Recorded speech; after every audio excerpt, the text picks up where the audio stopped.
In this video, we're going to talk about the layers and the layer palette. So the layers palette, we can kind of see over on the right side, where it generally is in Photoshop. The layers palette looks like a couple of stacked layers. It's kind of located over here with the artboards palette, which we'll talk about later. And if you hover over it, it'll tell you what tool it is. So when I click on it, it'll usually come out and we can kind of see that I only really have one layer that I'm working on. And if I want to create a new layer, all I have to do is come down here and I can come to the plus sign to create a new layer. I can also create a new sub layer, which is Illustrator's version of kind of creating folders and moving layers into folders. Illustrator doesn't have folders. It actually builds everything much like it would folders and subfolders.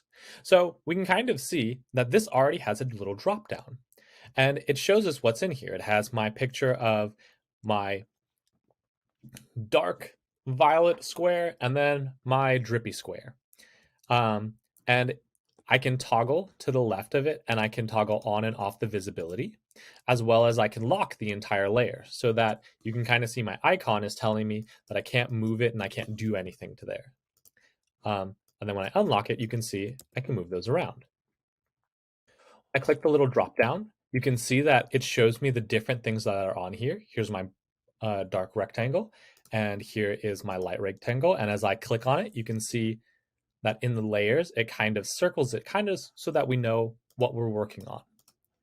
And since this object is a group of multiple objects, it actually has its already automated subgroup. And you can see that it's built up of a variety of different pieces.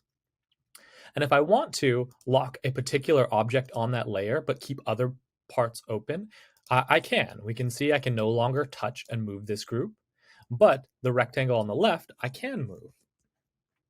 You just have to be conscious about what elements you're working on. And if I want to name any specific things so that I don't care if this is just a rectangle, but maybe I want to